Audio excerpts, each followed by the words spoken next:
Hello, Tony here, back on my channel once more after a long hiatus to once again dive into one of Yu-Gi-Oh's latest set releases. This time we're going to be taking a look at the long-awaited, and perhaps long-dreaded, Power of the Elements. Now, Power of the Elements is undeniably one of the most hyped sets to date. Like its ancestor in Rise of the Duelist, Power of the Elements is projected to be a meta-shifting set, aimed at bringing about an entirely new meta to the game. Contained in this 100 card set are a number of powerful cards expected to bring an end to the old meta. From new archetypes more very powerful than those before to a brand new arsenal of staples, this set offers cards that are just too good to pass up. Furthermore, Power of the Elements also packs a slew of new legacy options for archetypes old and somewhat new, topped by a brand new TCG exclusive archetype for us to explore. And I can't wait to get into this box to gain access to all these things. But before we do that, let's first talk a bit about what the set exactly has to offer. While in prior videos I would pause intermittently to talk more in depth about a specific pull or archetype, I feel that this leaves much still unexplored. As a result, I'm going to start by first breaking down the set's highlights, before then cracking open this box. If that's not your cup of tea, feel free to skip to this bookmark timestamp for just the box opening. But proceeding with our breakdown, we start by addressing the elephant in the room, that being of the two archetypes projected to be the next meta going forward. These two archetypes each come from their own unique storylines. On the left is the newest addition to the Albaz saga, while on the right is the next chapter in the Clear New World storyline. Both, however, boast incredible power, unlike that of anything we have seen before, with their entry into the game projected to dwarf our current meta and bring about a new 2-deck format. These two decks are the Sprites and the Tier Elements. Starting with the Sprite are a series of level 2 thunders that centralize around the number 2. At minimum, every main deck Sprite is an extender for the deck, capable of special summoning themselves from the hand while you control another link, rank, or level 2 monster. But on top of that, each Sprite is also a utility as well. Sprite Blue and Sprite Jet are searchers for the deck, able to search for a Sprite monster or Sprite spell or trap respectively when special summoned. Sprite Red and Sprite Carrot are negations, able to tribute another link, rank, or level 2 monster to negate any monster or spell trap effect respectively. Lastly, Sprite Pixies is an honest, able to send itself from both the hand or field to pump up any sprite by an opposing monster's attack. Meanwhile, their extra deck monsters act as further enablers for the deck. Sprite Elf provides the targeting protection to the things it points to, while also reviving 2s on either player's turn, having the deck extend on your turn while also putting up negations on your opponents. More notably though is Gigantic Sprite, a rank 2 exceeds monster that can be made not just using level 2s, but also link 2s as well. Rocking a 1600 baseline that doubles while it has a link monster as a material, Gigantic Sprite can detach a material to tutor for any level 2 from the deck, while also locking out both players from summoning non-2s for the turn.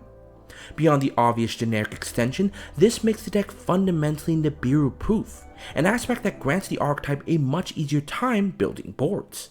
Likewise, the deck also boasts an impressive spell and trap lineup. Sprite Starters is an e-telly for the deck, able to summon any sprite from the deck on either turn for flexible use. Sprite Gamma Burst is an anthem for the deck that can be used once from the graveyard as well for a later boost. And while Sprite Starter would appear to be a card that supports everything but sprites, the last option of its effect does allow you to turn any sprite into a non-target banish for removal in a pinch. And because the archetype has such a loose relation to monsters of the 2, the deck pairs fantastically with existing 2 engines like Evil Twins or Frogs. This all comes together to produce a deck with surprising simplicity but impressive capability. Make no mistake, this deck is fast, lightning fast, and if you're not ready, you might find yourself being overwhelmed by an onslaught of sprites that always comes in 2s. Moving on to the other contender is the Tier Elements. Unlike the Sprite, the Tier Elements are dark aquas centered around the fusion summon mechanic. Their unique gimmick is a shared effect among their main deck monsters that allows them to perform a fusion summon using monsters from the hand, field, or graveyard whenever they would be sent to the graveyard by any card effect. This allows the archetype to easily perform multiple fusion summons for the cost of 1, while still packing a general resilience against effect removal. To support this, each main deck tier element also has an effect aimed at helping you send monsters to the graveyard to trigger this shared gimmick. Tier Elements merely mills 3 on summon to hopefully load up the graveyard with fusion fodder and a Tier Elements trigger. Tier Element Sheeran special summons herself from the hand to then additionally send a monster from your hand to the graveyard while also milling 3 as well. Tier Element Havinus flashes herself in on the opponent's turn to mill 3 for perhaps a fusion summon on the opponent's turn. While Tier Element's Reno Heart just dumps any Tier Element into the grave on summon to guarantee any Tier Element's trigger.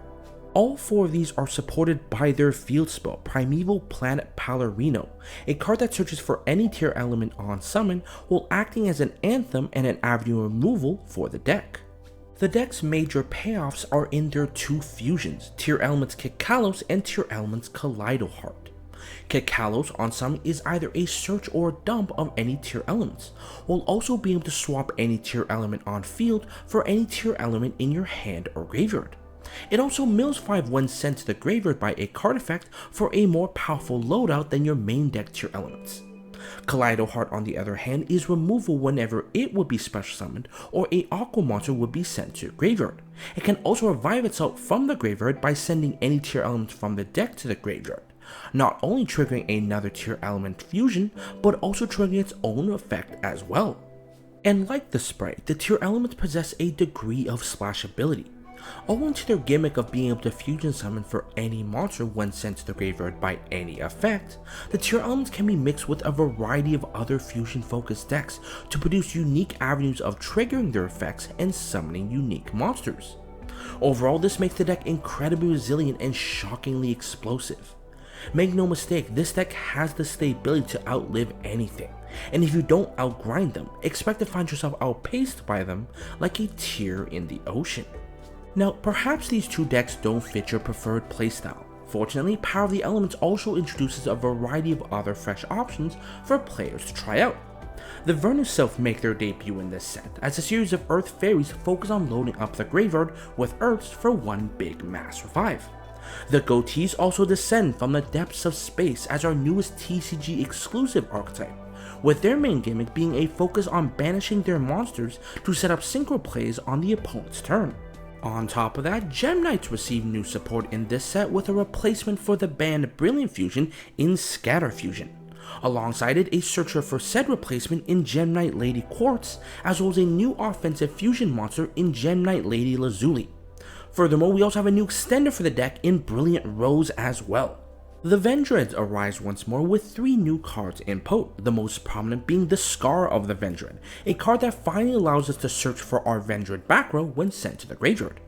And one such card worth searching is their newest ritual spell, Ravenous Vendread, a ritual spell that not only tutors for a Vendread to tribute, but also conveniently mentions our new ritual monster, Vendread Scavenger, in its text for that sweet pre-prep synergy. But we're not done there. If you're a fan of the waifus from the deck build packs, Power of the Elements has you covered for both Rika and Exorcister. Rika gained a new monster in Rika Princess, a cyber dragon capable of doubling as a monster negation in a pinch. They also get a powerful new field spell in Rika Kong Kong, a card that not only searches for your Rika back row, but also allows you to use your opponent's monsters as tribute for their effects. Exorcisters on the other hand get Exorcister Malfa, its new sister that is both an extender and a slightly upgraded version of the Exorcister's main gimmick. They also get Exorcister Returnia, a card that at minimum is a singular removal, but on average is twin removal or a quick exceeds. But if none of those interest you, Power of the Elements at least features a new wave of powerful staples for you to tack into any deck. A new board breaker makes an appearance in Kurikawa Divincarnate, a kaiju-esque monster capable of clearing a field of any monster whose effects were activated this turn. It's also able to revive monsters from the opponent's graveyard for extra salt in the tribute wound. 2 new traps also rear their ugly head in this set, the first being Draco Utopian Aura, a costless monster negate that packs the additional optional benefit of stealing the monster it negates. The second being a normal trap in Tears of the Overroots, a card that swaps any card on the field for a card set from your opponent's graveyard. But none are as sought after as much as the new spell Ultimate Slayer. Unresponded by your opponent's monster effects, Ultimate Slayer sends any monster from your X deck to target any monster of the same card type to shuffle that monster into the deck. Like prior power cards in Dark Ruler No More and Forbidden Droplets, this card is a perfect fit for those decks who like to go second, with the added benefit of potentially being able to trigger a graveyard effect of whatever you choose to send with Slayer's cost. And with that, I think I've droned on long enough. With the major highlights all covered and the field all set, let's get into the box opening. Alright, popping off this plastic here, let's get opening with this. I'm really excited for what this set might provide for me. Apparently these Starlight Ray pulls have been increased since some of the older sets, so maybe we'll pull something really good. Anyway, starting off with our first pack here. Our first pack will have a new Ice J card in Ice J Creation Acropress, the Sprite Smashers, a card actually meant to support more for the, I guess, Spriggans and Therions, less the Sprites. One Crosskeeper for that Neospatial support, a Ogdoadic card arguably, one super rare in EN Wave, one Tear Elements Shulk, one Tear Elements Merly, one Morphtronic Converter, yeah, that's all in there as well, one Mimesis Elephant. Alright, nothing crazy on the first pack, moving on to the second. Our second pack here will have a Ravenous Vendread, really do want one of these, one Gunkin Suship Shari Red, one Vernisylph and the Flower Bird, a Hydralander Orbit, which is I guess a retrain of Hydralander Orbiter, Scatter Fusion, the replacement for Brilliant Fusion for Gem Knights, the Pit Knight Early, one Melfi Wally, one Eonox Sentry of the Goatee. Fun fact, Goatee is actually pronounced fish. We'll dive into that when I do that deck profile. And one Overfusion. Alright, still nothing major. Third pack in, we have another Ogdoadic card I'm not going to pronounce. Scar of the Vendread, a searcher for all Vendread spells and traps. Finally, one Vernisylph, the Changing Season. One Vernisylph, the Flowering Mountains or Thawing Mountains. Our first ultra rare in Moray of Avarice. This is kind of a cool card for fish archetypes. It banishes any face-up fish, sea serpent, or aqua monster to draw 2. Some playability in perhaps Mermails or all those other water archetypes. One Tear Elements Crime, a Moki Adrift. Pretty great. One Tear Elements Meta Noise, and one Ascan the Bicorned Goatee. Wow, these names are getting kind of hard to pronounce. Alright. Moving on to our next pack, we have a Scar of the Vendread, one Vernisylph the Changing Season, one Vernisylph and the Thawing Mountain, a Morphtronic Earfawn, a Vendread Scavenger, a Sprite Pixies, the Honest for the Sprites, a Goatee Chain, a Brilliant Rose, and another Pit Knight Uri. Alright, grabbing into another pack, I think we're 5 in, I believe. We have a Gadget Gamer, one Sprite Gamma Burst, one Life Extreme, one Morphtronic Scannon, and our ultra rare, unfortunately for this one, is Elemental Hero Shining Neos Wingman. Yeah, not quite exactly what I wanted, but I can say this card looks fantastic. I don't know if there's any hero players that watch my channel, but if there is, let me know if that card's playable or not. One Tear Elements Merly, one Tear Elements Melfi Penny, one Mimesis Elephant, and one Rika Princess. Alright, moving on from there, we have another Morphtronic Earfawn, one Morphtronic Telecom, one Crawler Soma, one Ravenous Vendread, a Gem Knight Quartz, one Sprite Red, gonna have to keep an eye out for all the sprites, one Tear Element Sullier, another Morphtronic Converter, and a Sprite Pixies. Okay. So far, 2 ultra rares out of the 4 gone, still no secret rare. What's next? We have a Tear Elements Venus, one Merry Melfies, one Amaze Attraction Throw Train, one Ice J Creation, I'm not going to pronounce that again, an Elemental Hero Spirit of Neos for that further Neos support, one Sprite Carrot, one Rika Princess, one Tears the Overroot, fantastic card, don't sleep on it, and one Tear Elements Crime. Alright. Now, proceeding from there. Gosh, these packs are actually getting really hard to open. One Morphtronic Telefon, one Crawler Soma, another Ravenous Vendread, a Gadget Gamer, a Grand Husk Dragon, which is just a pop 2 on summon, perhaps something for Dragon Link players to try out, another Melfi Wally, a Eonox Sentry, an Overfusion, and another Sprite Carrot. Alright, next up, we have another Gunship Shari, a Most Distant Deepest Depth. This is the field spell for the goatees. One Branded Expulsion, which apparently has some synergy with Eo, the weird monster that locks your opponent out of summoning. One Vernisylph and the Flowering Fields. One Punk Jam Dragon Drive, fantastic Punk support. One Eonox Sentry of the goatee. One Melfi Wally, another Ascan, and another Pit Knight early. Alright. Gosh, these packs are just packed horribly. Man, QC is not doing well these days. Alright, one Gadget Gamer, another Sprite Gamma Burst, Life Extreme, Morphtronic Scannon, a Emperor Tanuki's Critter Count, say that 10 times fast, Tier Elements Merly, a Melfi Penny, a Mimesis Elephant, and a Rika Princess. Alright, proceeding from there, we have a Sprite Smashers, another Cross Keeper, another Ogdoadic card, a Scar of the Vendread, a Loris, Lady of Lament for those Layer Darkness decks, another Moki Afloat, one Tearments Meta Noise, another Ascan, and another Tearments Sulik. Suliak? That one's hard to pronounce as well. Alright. One Sprite Gamma Burst, one Life Extreme, Morphtronic Scannon, a Gunkamp Shushin Shari Red, a Mathmech Circular, new Mathmech support, perhaps someone wants to try out that Sigma Male Till, one Rika Princess, another Terrors of the Overroot, a Tier Elements Crime, and another Moki Adrift. Alright, we're halfway through the box, still only 2 Ultras, nothing amazing yet. Another Digit Jamming, another Life Extreme, another Tanuki, one Sprite Gamma Burst, Exorcister Returnia, a fantastic piece of support for the Exorcisters. It's kind of like a mouth, I think it's the one that banishes, but it's a little better. One Terrors of the Overroot, another Double Dust Tornado, one, I'm not even going to try to pronounce that one, and one Tier Elements Crime. Alright. Next up, we have a Vernisylph in the Changing Season, another one of the Thawing Mountains, a Morphtronic Earphon, a Morphtronic Telefon, another Mathmech Circular, a Morphtronic Converter, a Sprite Pixies, a Tier Elements Merly, and a Melfi Penny.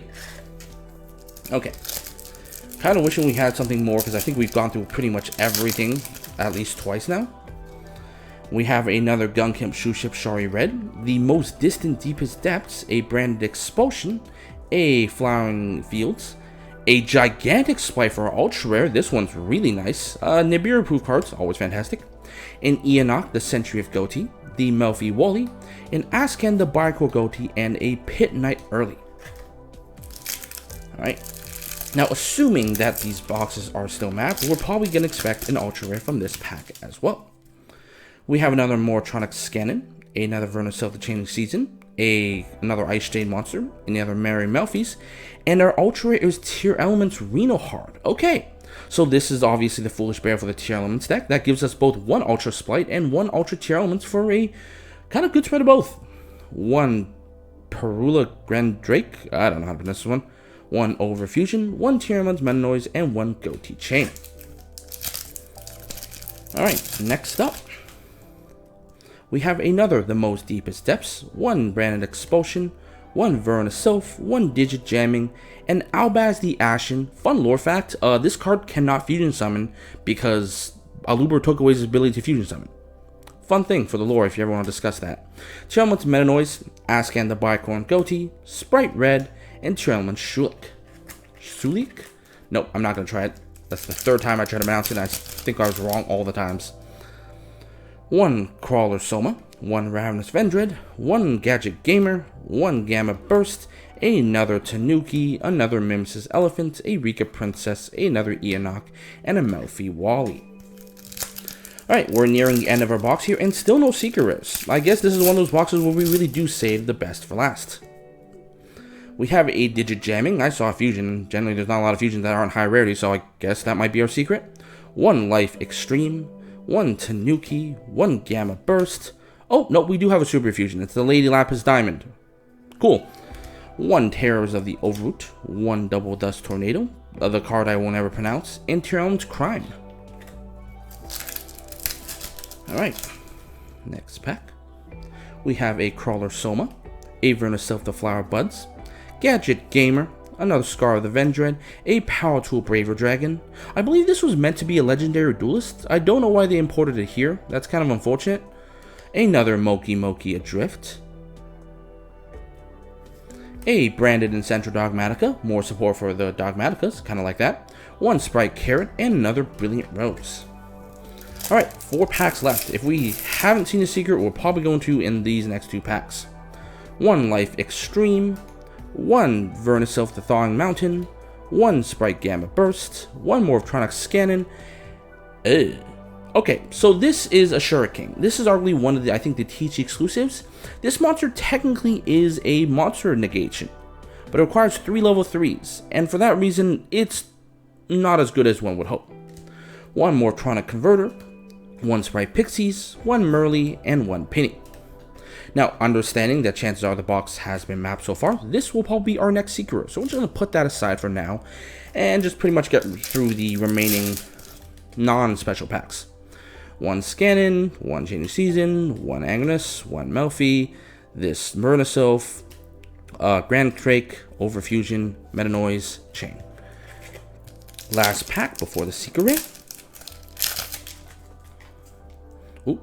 We have one Crosskeeper, one Ogdoadic, the Most Distant Deepest Depths, the Amaze Trail Thrill Ride, another EN Engaged Neospace, Nightel the Nightbonder, one Goatee Chain, one I'm not pronouncing that, and one Morphtronic Converter. And finally, the last pack, which hopefully has a secret rare. That or this is the worst box alive. We have one Life Extreme, one Morphtronic Scannon, one Gunkishu Shari Red, the Most Deepest Depths, and a Kurikara Divine Carnate. You know what? I'm okay with that. This is actually a decent hand trap I want to mess around with. We have one Ascan the Bicorn Goatee, one Pit Knight Early, one Tears of the Overroot, and one Double Dust Tornado Twins to finish off our box opening. And that wraps it up for our Power of the Elements set analysis and box opening. So, what are my final thoughts? Well, simply get this set. Unlike the prior set, Dimension Force, which became subjectively good as a result of the ban list, Power of the Elements is just plain good. Offering archetypes clearly better than those before it, and a slew of new generic staples on par with some of the most powerful cards in the game, Power of the Elements is the next big thing going forward. Even having pulled the lower end of my available secrets, 2 of the ultras I pulled alone account for half of the value of my box. And even with what I pulled in secrets, I can't say that I would complain, as both cards have huge potential going forward. So I would definitely recommend this set if you're interested in playing in this upcoming format. But I digress. This has been Tony with a Power of the Elements box opening. I hope you enjoyed it, and I will see you guys next time.